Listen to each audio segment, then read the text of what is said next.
Welcome to the show. Today's topic is transitioning and building personal brands with our special guest, Marcus Sanders. Marcus Sanders is a visionary servant leader who blends military precision with expertise in strategic communication and urban development.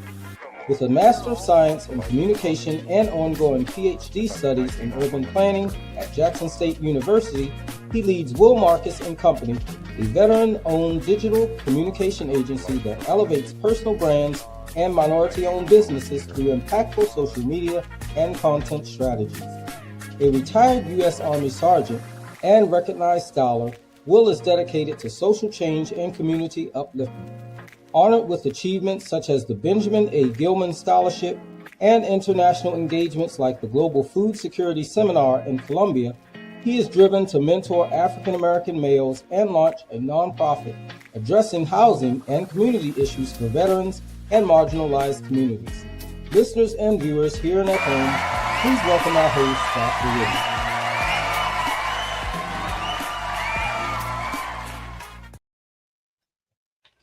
Welcome to the show. It's going to be a great one. We have Marcus Sanders with us. How are you doing?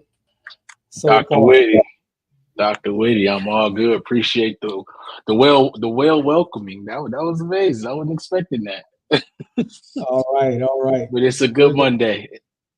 Yes, it's a magnificent, magical Monday, right? Yes. All right. Today's topic is transitioning and building personal brands. So we're going to have a few questions and we're going to go to Will for some answers. All right. But before we get into it, is there anything you want to add to your bio that I may not have mentioned? No, it sounds like you hit all the points, Doc.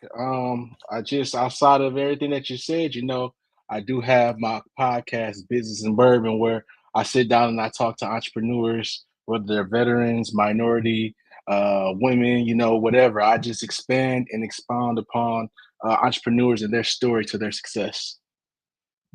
All right. And this is, excuse me, this is Will's first time on DrWhitty Today. I had the pleasure of being on his podcast, sort of impromptu, as we were discussing before we came on the live. But I had the privilege of being a part of Business and Bourbon, which we had a great discussion there as well. So I'm sure he's gonna shout that out near the end. So hopefully you guys out there will get that information and tune into his podcast, Business and Bourbon. So let's say, what do I want to start out with before we get to the questions? Your last name is Sanders. So I want you to pick a word for the day to tell everybody how you are feeling today, but it has to begin with the letter S. Supercalifragilisticexpialidocious. You already know that's how I'm gonna go. I haven't heard we feeling real good. Hey. I haven't heard that word in a long time. Yeah, that's a good one right there. All right, I can buy that. All right, well, I tell you what. Let's talk about transitioning soldiers, because you were a soldier, I was a soldier, and we both had the opportunity to transition from being a soldier back into civilian life. But first talk a little bit about what your transition was like from civilian life to soldier life. Okay, so to be fair, I like to tell people I had like 3 transitions. Okay, so originally when I joined the U.S. Army, I was coming out of my freshman year in college, going into my sophomore year, and I needed a way to pay for college. The school was about to drop us, and it was like, if you don't have the funds, you'll be dropped and withdrawn from school. So my mentor at the time, his name's Marcus Hobson, put me into his office. He was over veteran affairs, and he was like, "Listen here, man, I don't want to send you home to Detroit. I got this opportunity for you. It's going to get you paid. You're going to be able to be a part of the Kentucky National Guard, and you'll be able to serve your country while simultaneously going to school." So took that.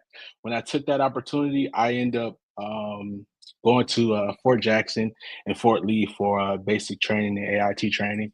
And that transition there, it really like fortified me. Like I was already a go-getter and able to uh, I had strong will, I should say. I had strong will and willing to do whatever I wanted to do. But the Army kind of refined that and gave me some discipline and some core values, and it just aligned me with the path where I'm at now, pretty much. Um, did a contract with the National Guard.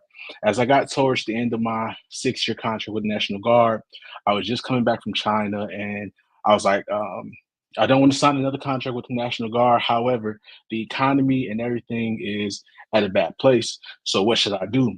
And just sitting down thinking, and at this time I'm also in my master's program. I said, why not go active duty? So went active duty, which was another transition because now I go from a part-time service member to a full-time service member who's now, still going to school and things of that sort. So um ended up signing a contract, got sent to Fort Drum. Went to Fort Drum, was there for 3 years, did one tour to Kuwait, and then towards the end of my 3rd year, I ended up medically retiring out. And I had to figure out what was going to be that next step and that next gauge. However, before I actually got to that point, I had to make sure I prepared myself for that. So I said, okay, what do I need to do for school? What's going to happen for work? I don't have anything that I'm going to be dependent on. So I kind of start planning for those things, which allowed me to start looking for opportunities during that transition.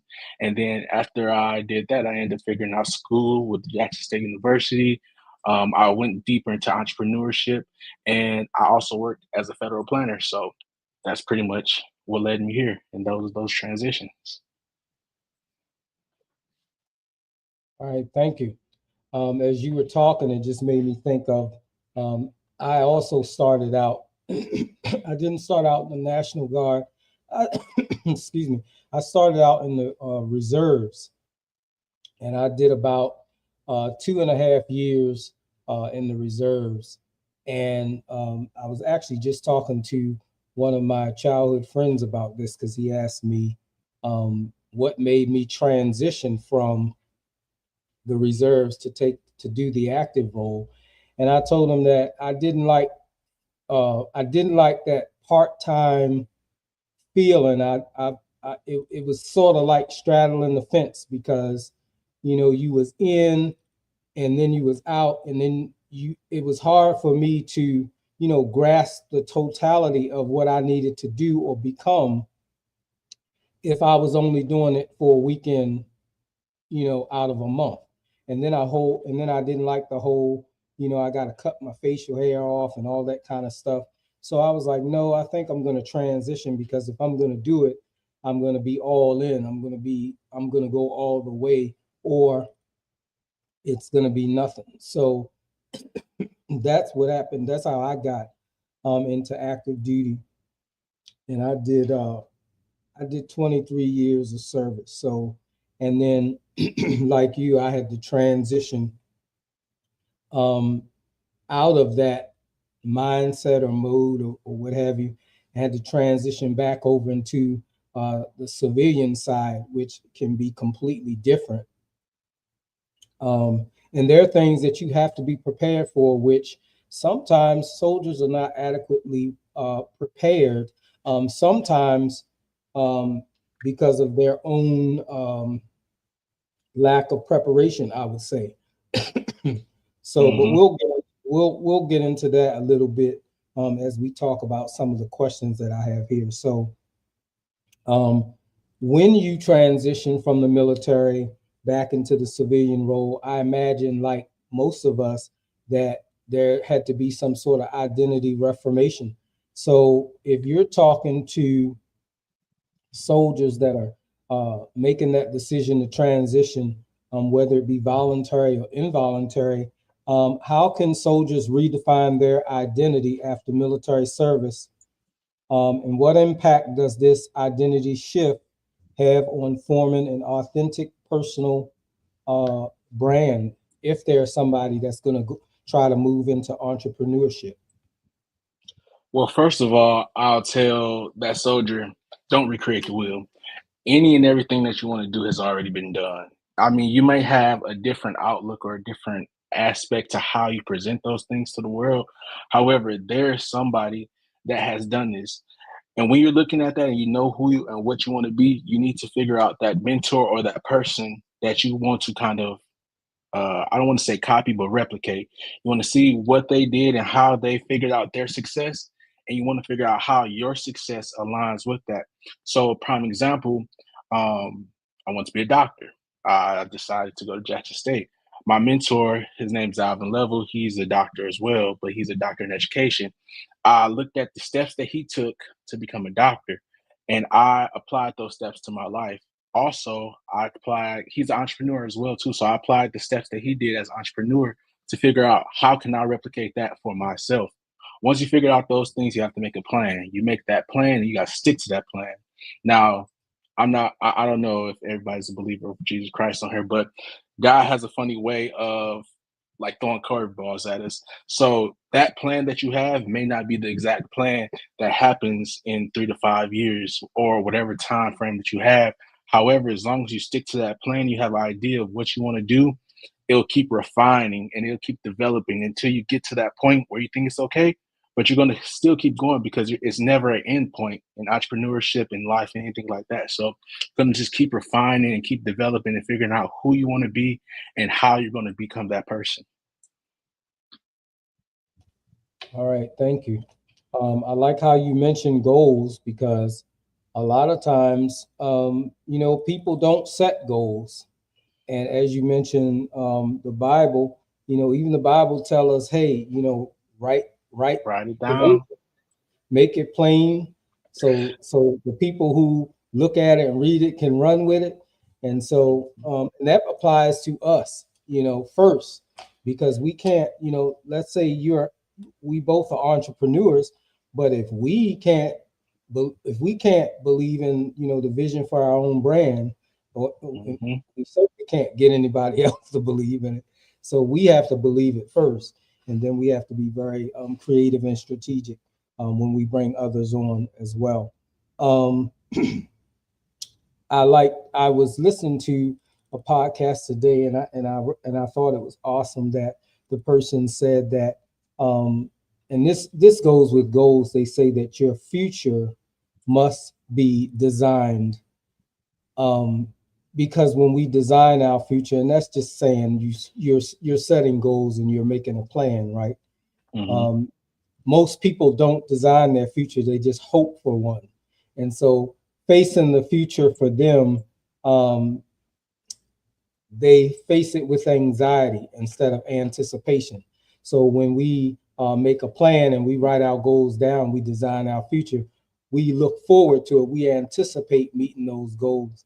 And so I just want to encourage people that whatever goal that you have, make the goal, something that is worth achieving, something that's gonna, make it's something that's gonna make something different out of you once you attain the goal is what I'm trying to say.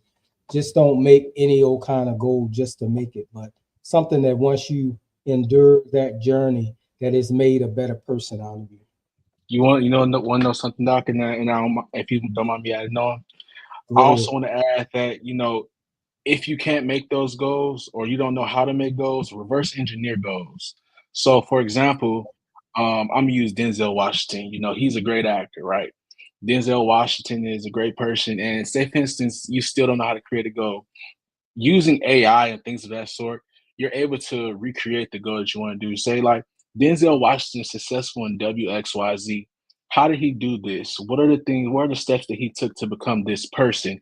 And then AI will literally write out the steps and the things that he's done and how he's been successful. And you're able to see those goals and you're like, okay, I need to do this, I need to do that. Maybe I need to go to Juilliard. Maybe I need to go to this school. Maybe I need to do this, and you're able to figure out what's for you. So you're able to create your own custom plans and goals to become successful. But you got to stick to it. You Exactly. got to do the work too. There it is right there. You got to do the work. Hmm. Even on those Yep. days where you're down and bad and it feels like, you trudging through the valley and it's like, I don't see no way up from here. Just know when That it's the rough times, it's coming out. Something's good's about to come. that's the part that most of us or most people don't get. It's the work part. Have to be willing to do the work. I think Oprah Winfrey said you can become anything you want to become. You can do whatever it is that you want to be, that you want to do. But then she said, if you're willing to do the work. Mm-hmm.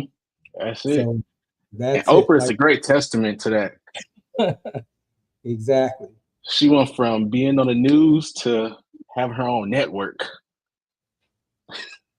The biggest talk host ever.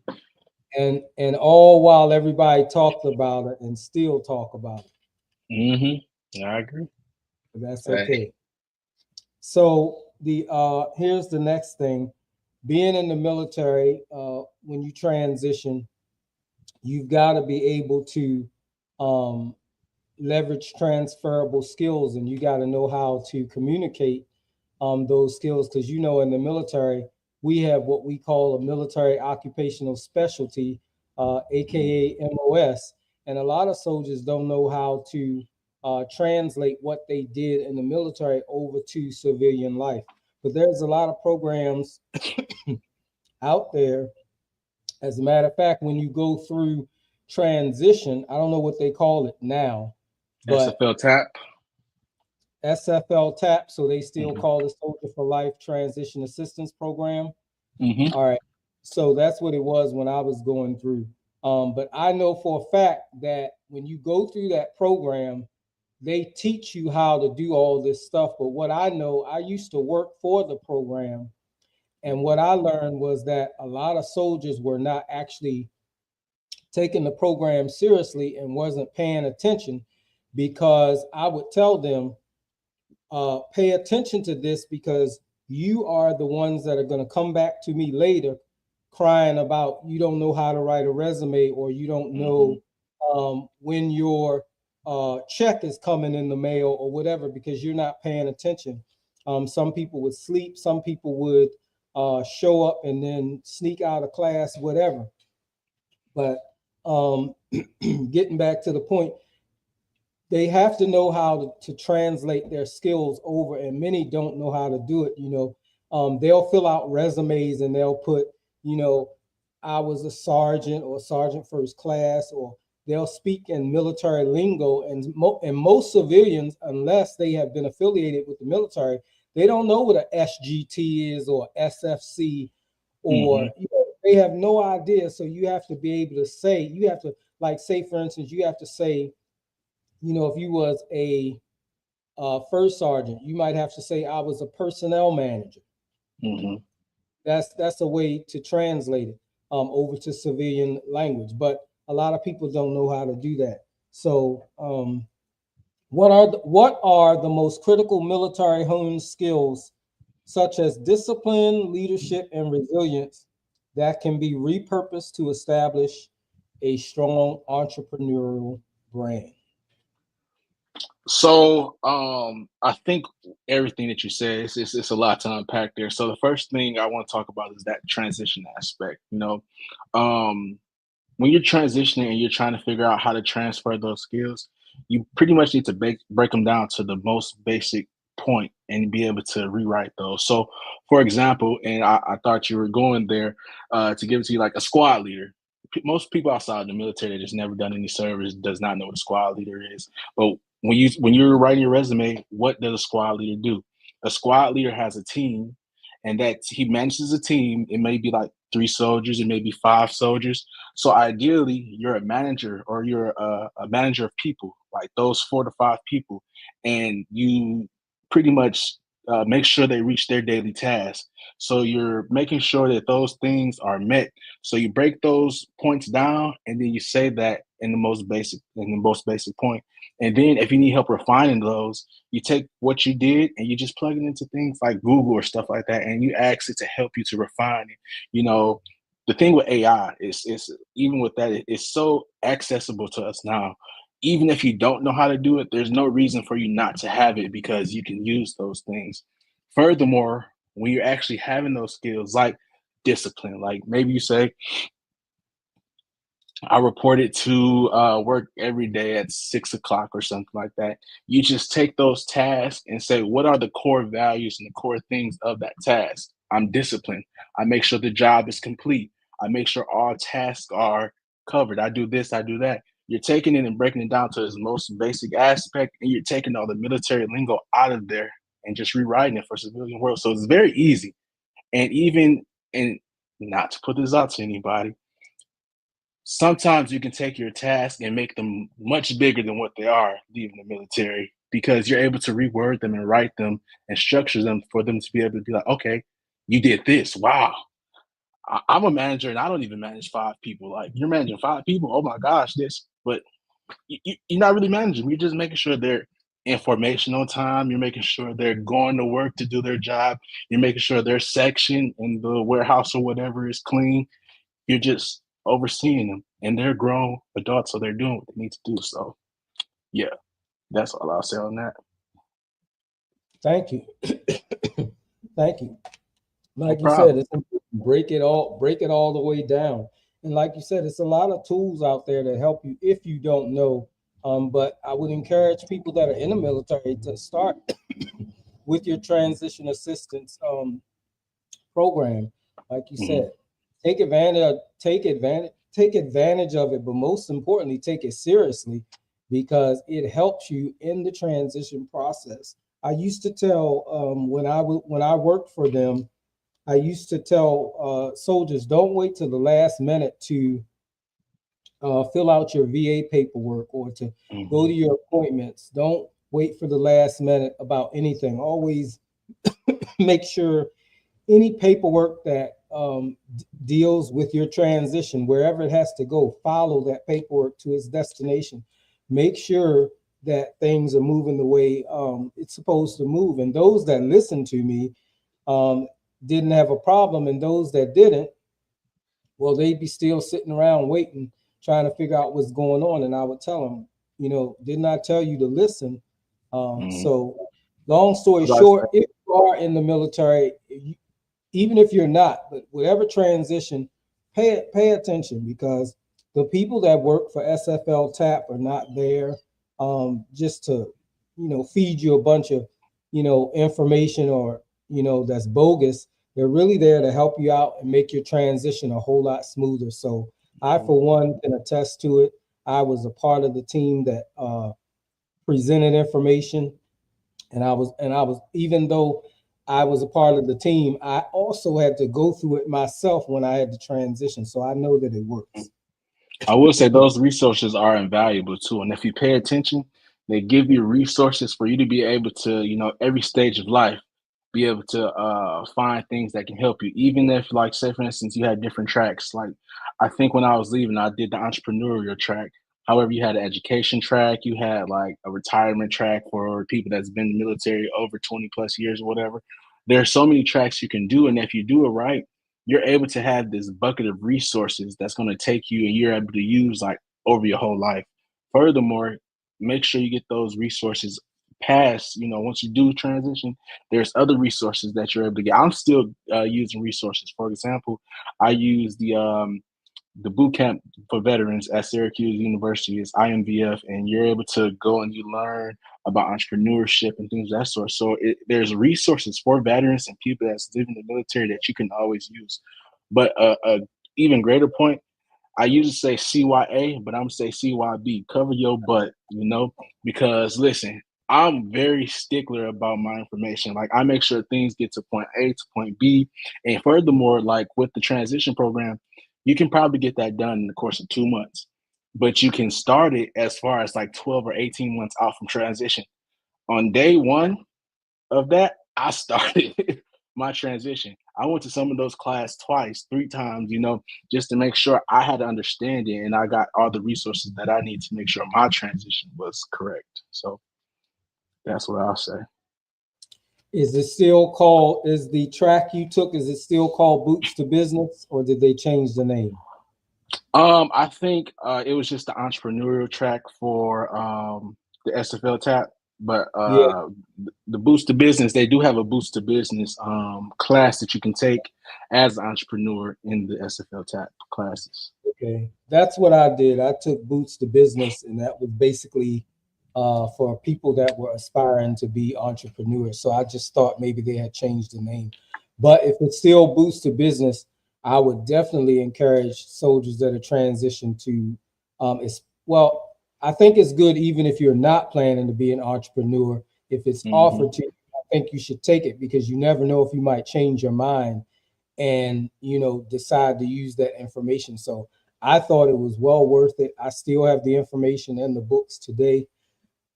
So I would encourage anybody to definitely take a look at that if they're in the transition process.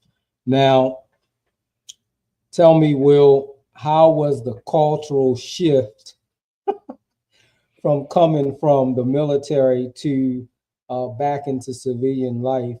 And I'll just let you think for a second as I talk about my experience because in the military it's totally different. um you you know where you're going, you show up. If somebody gives you something to do, okay, whoa, roger that, you go do it. But in the civilian world, it's not like that, right? Mm-hmm. Whole different vibe going. There's a lot of questions of asking why. um it's just totally different, and you have to be able to make the shift and realize that you are not in the military. Because when I first got to, I'll use an example. One of the roles that I had, it's quite funny now, but at the time when I took it, um, I came in and I was basically over excuse me, over training. Mm-hmm. And so the people that were a part of the organization, they were used to just coming in and doing whatever they want, like, okay, it's training, but I'm just going to sign the paper and roll out. I'm not going to listen to the training. I'm going to watch videos, whatever. So when I came, um, I added structure to it, and I added structure and accountability. And so, first of all, the thought was, wait a minute, who are you? How long have you been here? It was like the tension was so thick you could cut it with a knife. Mm-hmm. And so within the first 2 weeks on ground, I can't remember how many nicknames I had. I know one of them was RoboCop. One of them was what's the guy's name? Uh, the guy from Lean on Me, Joe Clark. I was Joe Clark. I was RoboCop. I was GI Joe, and I can't even think of all the other ones. But I had developed, all these nicknames just because I had standards, I had structure, I had organization, and people didn't like change.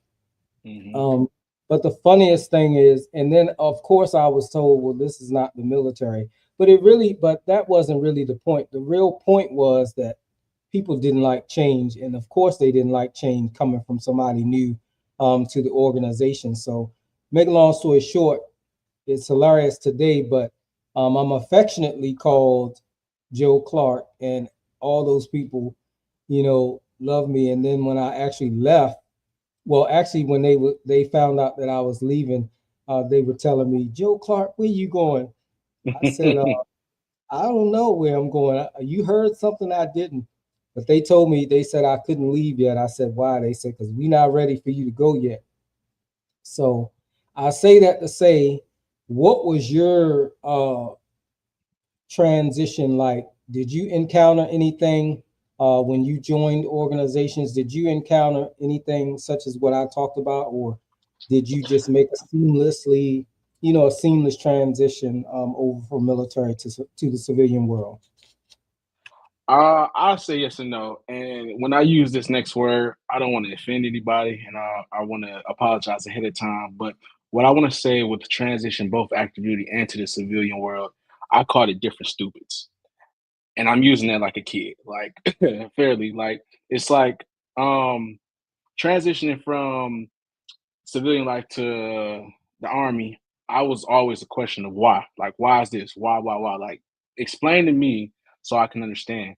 Now, once I went through my transition and as I went up in rank, it was more of like, okay, just get the job done. Once this job is done, get it out the way. You know, the quicker I get the job done, I'm good. Even though I'm going to be just sitting there waiting around, I know my tasks are complete, so no one's going to be like handling me or hassling me or anything like that.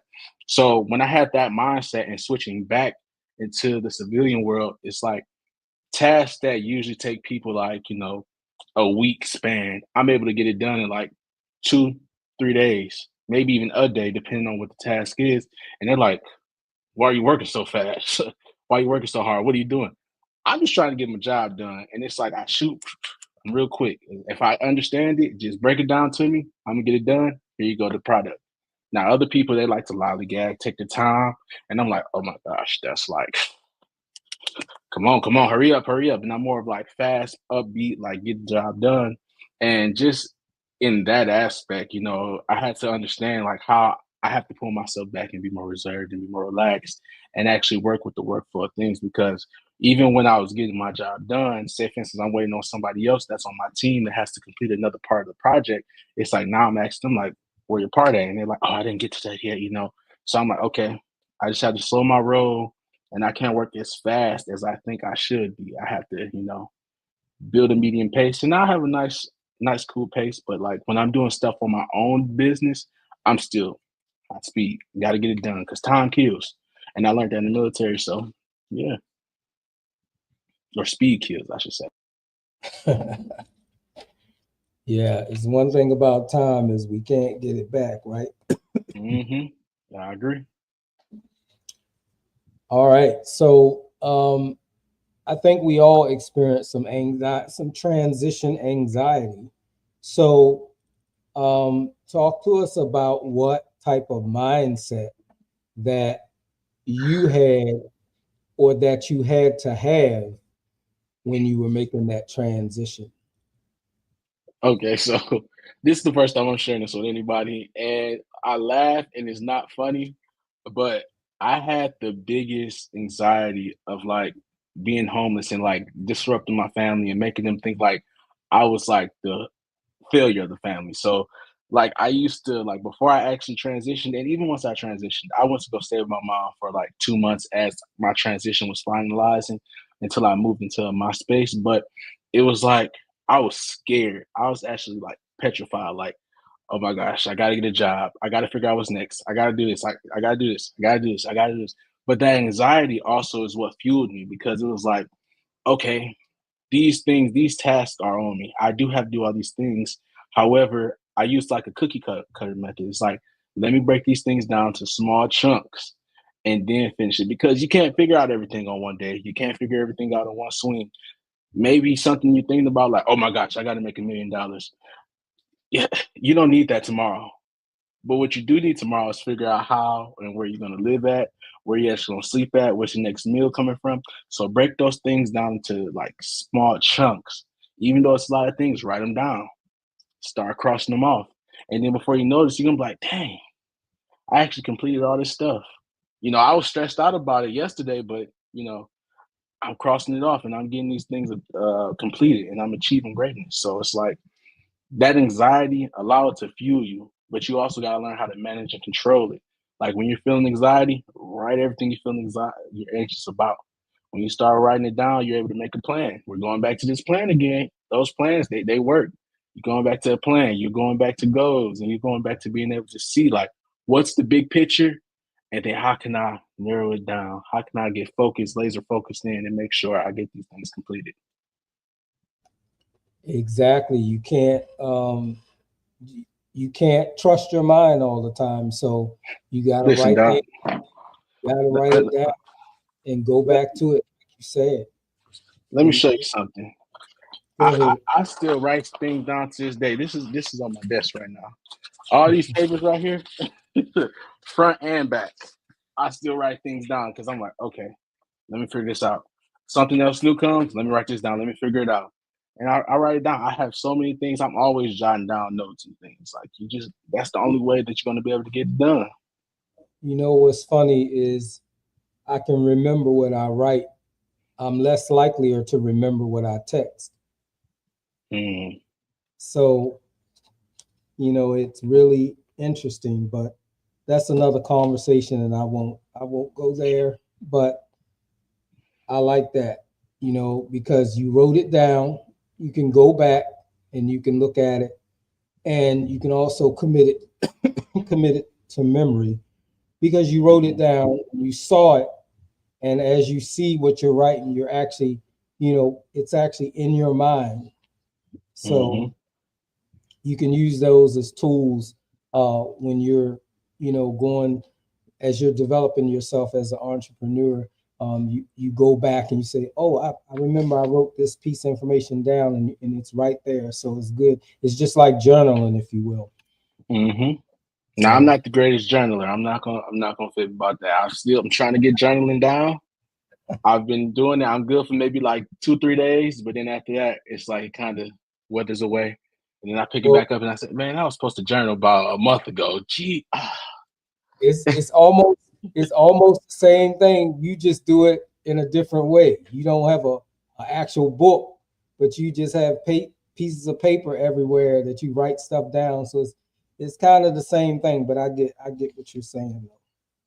So, all right, thank you for that, because you definitely have to have a certain type of mindset shift when you're leaving the military, and you do face anxiety. But I believe if you are, the more prepared you are, the less anxiety you will have.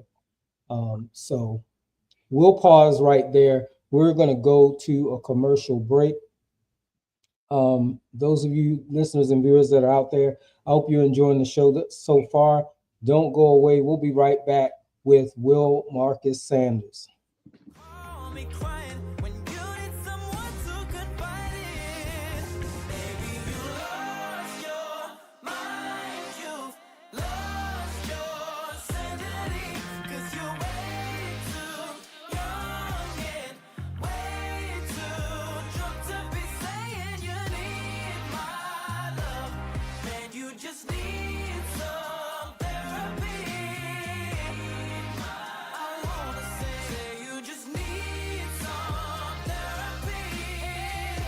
Life is a beautiful, complex journey, but amidst the hustle and grind, how often do we stop and ask, are you okay? Introducing Are You Okay? A mental health and well-being check-in and conversation, the groundbreaking book by Dwayne Wiggins Jr. With a sincere heart, Dwayne takes you on a journey that reminds us all mental health matters. This powerful guide encourages open dialogue about mental well-being, showing how vulnerability fosters healing, connection, and understanding. It's a call to reflect, reach out, and break the stigma around mental health. Together, we can build a community rooted in empathy, support, and understanding. Start your journey today. Pick up Are You Okay? And spark meaningful conversations that truly matter. Because when we check in on each other, we grow stronger together.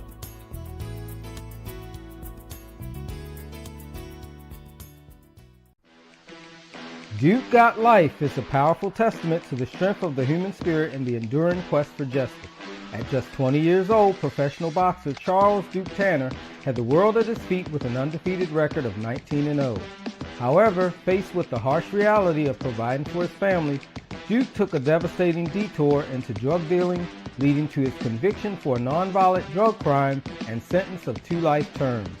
What followed was a grueling 16-year battle against a seemingly unbeatable justice system, culminating in a turn of fate when Duke was granted his clemency petition and set free. Now, Duke travels the country sharing his incredible journey of resilience and transformation. His story is not just about overcoming personal adversity, but also about igniting a movement for prison reform. Through his relentless fight, he inspires others to never give up, no matter how daunting the odds. You can find your copy everywhere books are sold. All right, we are back on DrWhitty Today with our special guest, the one and only Will Marcus Sanders of Business and Bourbon, and we're having a great conversation. So, Will, um, I'm thinking about, okay, you have your Business and Bourbon podcast and other Mhm. ventures that you're involved in. How did you use your story, like say for instance your military background and perhaps your background before you joined the military? Um, how did you use that to craft a narrative that you would use to build to kind of weave into your personal brand? Well, I've always been big on storytelling, and even in our community as African Americans, minorities, or even with the Bible, you see like stories and fables are told for people to be able to connect and relate to people.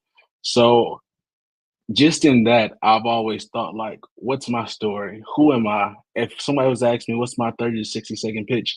What am I able to tell them to captivate them and want to know more, draw them in and say, I want to know more about that guy. I want to know about Will Marcus. Like, what does he do? Like, of course, like anybody can have a media company, a podcast, you know, a website, a business, but it's like, what do you do? Why do you do that? What brought you to this point? Like, what is your mission? What's your vision? Like, ultimately, like, you're painting a picture, you're making a story, and you're telling people like what those things are to make them relate to you. A prime example, I had a talk with one of my colleagues today, and like, she's a property owner, right? And when her owning property, her properties are close to military bases. She's also retired in the military, and she told me like, I look at all the applications, and one of the things that connects to me a lot is military families, and military families not having those houses or availabilities to live in houses that's close to where you live and work, play, and things of that sort. So she said, usually when I look at applications, I may have four good applications. They might be good all across the board. However, if I see something that's relating to like somebody that's military affiliated, like maybe they work on the post or they support a company on the post or something like that, I'm more able to connect with them and understand their story and their pains. So I'm able to resonate with them more, and I'm more willing to give them the chance before I give the other three applicants the chance. So painting that picture, when you're always thinking, it's like you have to think about how can I connect to this person, and that's it. And that's what builds that personal brand. And yeah. All right. T, who's it? T007. I don't know who that is, but thank you for your comment. She said he or she said that's true. So did you how was it for you um building networks as you transition? Like, was it an easy thing for you, or was it a challenging thing as you uh, pursued your goals? How did it go for you as you were trying to build those social bonds and those networks? So what T said, it is important, and I would actually agree. But furthermore, to say that, I think I have to accredit that to my mom and my dad, because they gave me the freedom to be able to speak while I was young. They made sure that I was confident with myself and be able to go and talk and communicate with people. So I've been doing networking since I was little. Like, ever since my mom set me down and told me like I need to go make my own money for football, and I set up my first lemonade stand and cut grass and stuff like that. I've always talked to people. I'm the person, like, if you sit me in a random location, by the time I leave, I'm going to have me 5 new friends, 10 new contacts, 7 people I got to reach out to by Monday. You know, it's a running joke that my partner, she says a lot. She was like, "You know everybody." I was like, "I don't know everybody, but I also make sure that I leave a lasting impression with people." So like, even if I might not remember you, you tell me something, and I'm able to connect to that, and I'm like, "Oh yes, I met you at the Mets game like 3 months ago. How you doing, Tony? It's nice to meet you. What's going on with the family?" I love talking and communicating with people because you never know who you're going to meet and who you're going to talk to. And when you make those connections, you never know what you have in you and what they have in them that's going to ultimately build you guys to make a better relationship and a better life. So I'm big on talking. You could If you be get, that's one of my best things. you could be entertaining angels unaware, right? Unaware. Yes. You never And know. like you said, you never know. I think I can't remember. I know it was a story years ago. I don't know names, but I remember there was a there was a woman who went into the mall, and she went into the mall and she was over at the little counter where they sell like perfume and makeup, stuff like that. And she was just observing the people that were behind the counter. And Hmm. so she said that she witnessed quite a few people, but then she noticed this one guy. And she says so she watched the guy and how he was dealing with the customers and stuff like that. And so after he was done, she went up to him and gave him a card and said, "Give me a call." And so, of course, he didn't know why, or he didn't know her or anything, but he gave her a call as she asked him to. Turns out that she was like the owner of this company. I can't remember what the name of it was, but she was like the owner of this company. And she basically hired him because she liked how he dealt with the customer. And it wasn't no small role either. But I say that to say he was doing what he was always doing, and he didn't know who he was going to come in contact with. He had no idea that that woman was going to be watching him. But just what if he chose to show somebody his bad day? Hmm. No So, facts. I can't remember so who just asked the question. Oh, go sorry. Go ahead. ahead. Say it again. Say what you said Go again, ahead. Doc. I couldn't hear you. You cut out for a second. Oh, go ahead. Did Okay. Somebody had asked a question. I couldn't see who it was, but they asked about like being shy and reserved and connect. T, I see it again. Yes. So T, I'll say use that as a superpower. People are genuinely nice. So prime example, I'm gonna give you an example that I'm shy, right? And me and Dr. Whitty are about to meet for the first time, and I run into him. Tell him, let him know. Say, excuse me, sir. I don't know your name, but I'm actually a little shy and afraid to usually introduce myself to people. I'm working on this and I'm building it up. Like, let people know that you're building up this communication tactic to be able to talk to people. Those people are going to open it to you, and it's going to start a conversation. Like, they might ask you, like, why are you shy? What's your name? What's this? What's that? And using that point and telling people like that you're shy and you're more reserved and you're not comfortable reaching out, they're more willing to accept you in and actually start that conversation without you having to. Thank you for that. I'll add to that. Now, it's really weird because growing up, I think I was shy for a long time, and then I became unshy. I mean, I was never just this person who just always was talking to everybody, but I wasn't, so shy. But then I realized that, I went from being shy to not shy to being shy.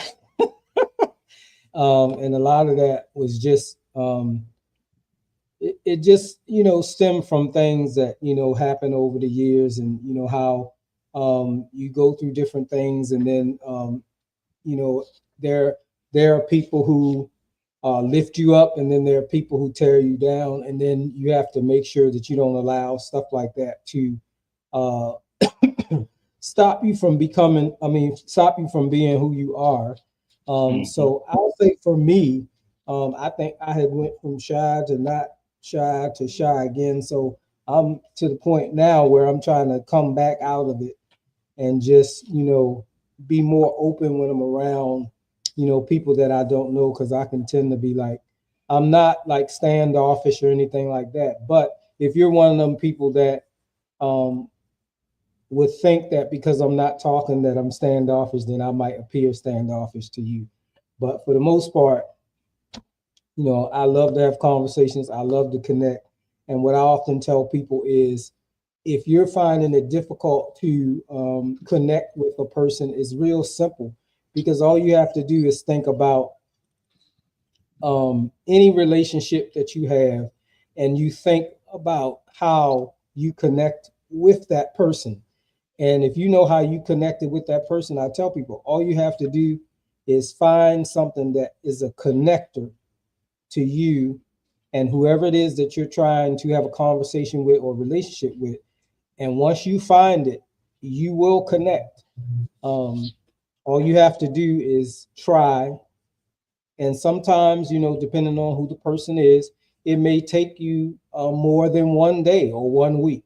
I was the type of person that I would run into a lot of people who would be, I'll use one example. I had this one lady that worked on my job, and she just used to always frown and look like she was in a bad mood all the time. And I just used to walk up to her and I would smile, and then I would tell her, I'm gonna get you to smile one day. And she would be like, no, you're not. I said, okay. So long story short, eventually I did get her to smile. And when I didn't come to try to make her smile, she would tell me, where were you? I was waiting for you to come that particular day, but I wasn't there for whatever reason. But it's easy to do it. It can take work, so it's not impossible. I'll just leave it at that. Yeah, it definitely takes practice. You just gotta practice it too. So definitely. So I know that there were misconceptions about military life and soldiers in general, that you may have experienced when you made your transition.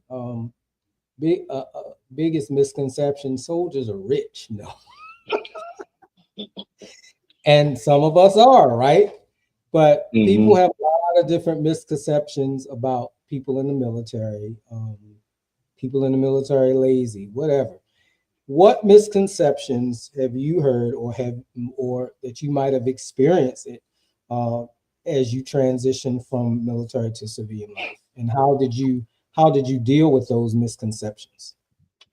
So I think the two biggest misconceptions that I had and I still face, one, military people rich. We're not rich, trying to figure it out. But the second one is that I have it all together. I do not have it all together. And every day I'm trying to figure out like what's next, what's going on, like what's my new angle to be able to make sure that today was better than yesterday. Like I'm still figuring this out. I don't think like I've reached that point to where I'm like, oh, I've made it. But I also feel like I'm successful enough to where if I look back from 10, 15 years ago, it's like, I've made a great leap of the work and the stuff that I wanted to do. So I think those are the two biggest misconceptions.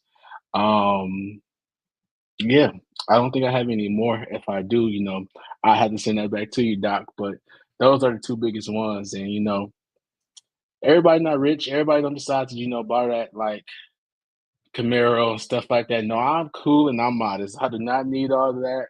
I'm I like to tell my friends my money tied up in investments. That's my 401k and my other like stocks and bonds accounts. I'm like, I ain't got it. But that's good and that's smart. Because look, you are trying to move from just earning wages to profits. And one person said, Jim Rohn, he said, wages will, what is it? Wages will earn you income, but profits will earn you a lot. So, we have to make sure that we have different streams of income to make sure that we can do better. Because we're great at spending, but we're not great at saving. So wages will make you a living, profits will make you a fortune. I wanted to make sure I said it right. So when you tell them that you have your money tied up in stocks and bonds or whatever, hey, there's nothing wrong with that. I have some of that too. And you have to have it because you want to build, you want to be able to build yourself up. You want to be able to have resources that you can go to besides going to a lender, because we all know what Lenders are predatory. lenders are predatory, right? Lenders Definitely. hold power, and Mm-hmm. us that borrow are, as the Bible says, we're slaves to the lender. And so we Mm-hmm. want to move. And the Bible also says you want to be a lender, not a borrower. Yeah, we want to be a lender and not a borrower. So the only way we're going to Mm-hmm. be a lender is to save our money and stop spending it on everything, and invest in stocks and bonds, and real important to invest in ourselves, invest in our dreams. Mm-hmm. So I just want to Your encourage people community. that are listening, even if you don't know how to, get around some people that know how to do it. I don't know if anybody's familiar with the thrift savings plan, but I Mm-hmm. know in the military, I know federal jobs, there's a thrift savings plan. And if you don't know, hey, you learn about that. You put your money, put a certain amount of money. They even have incentives where they'll match what you put in, and people call it free money. But hey, you do that because you want to make sure that you have, excuse me, that you have multiple resources that you can pull, pull from, and don't always have to go and borrow from a lender. Because I know for me, when I sometimes when I need it, I'll borrow from myself and then put it back. So and that Mm-hmm. works. So I all right, will say so on my first contract, I missed out on that, doc. So I definitely encourage everybody to definitely use the TSP, because just to give you numbers, and I'm not trying to switch anybody's perspective or view on that, but my first 6-year contract, I missed out on investing in my TSP. However, when I went active duty, I actually invested in it, and even over a course of like, I'll say 2 years, like I was able to get $10,000 saved up in that account and roll it over into another investment account, because once you get out of the service, you can't put money into it unless you go to a federal job. So I rolled that money over into another investment account, and it's still acquiring interest, and it's just growing still. So it's like, I love it. I can't complain. And it is free money, you know, and then over time, it gets bigger. exactly. All right, so we're headed to the finish line here, but I got a couple more questions. So, how important is it for you to have um, digital presence um, as you maneuver through your not only your business and bourbon podcast, but whatever other ventures that you might be pursuing? How important is a digital presence for you um, out there as a entrepreneur? So I want to preface this with saying I haven't been doing the best job. However, we're in the age where we're in the education age and digital media age. Those are the two most important things. Like, you need to make sure you have your education, but you also need to have a digital presence. Your digital presence alone can bring you like so many different opportunities, funding, partnerships, anything like that. Like, prime example, we met through social media, and we were able to both be able to be on each other's podcasts and, be able to express like how we feel and our philosophies on life. Having that digital presence allows you to do that. That digital presence allow you to, create your own perspective on life, and then allow people to actually come and have access to that thought process. If we look 20 years ago, or maybe I'm gonna even say like 40, 50 years ago, when you was the young buck, doc, you didn't have the social media to be able to, say, this is my opinion on WXYZ, this is what's going on, this is my research, this is what I did to be able to have this. We had to go to what the web, like I won't even say the web. We had to go to like news channels and stuff like that. Like it was so restricted and narrowed down. Now we have access to anybody, access to all of it, and not only just things that affect your direct community. You can look at things of like overseas, in China, in Japan, in Australia. Like what's affecting people? How do I feel about this? What's my viewpoint on this? So that digital presence allows you to just be able to be very creative, I would say. So I would definitely say if I had to give it on the rating scale, it's 10 out of 10. You need to get into it.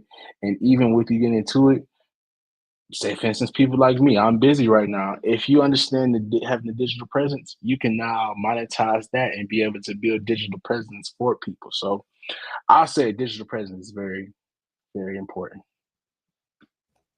Exactly. Like you said, everything is at your fingertips, but how I will add that you do have to be disciplined because, digital information is there forever. Mm-hmm. You definitely have to be disciplined, know what you should be putting out there and what you should just reserve. Yes. So, Yes.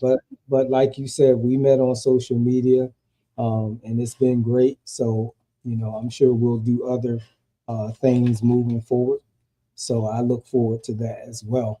So as we close out, what I want to ask you before we do the last thing, I want to know if you could help a transitioning soldier or maybe one that already transitioned or anybody who's listening and viewing the show, what are some step-by-step strategies that you can share for soldiers or, well, first of all, soldiers transitioning from from the military to civilian life?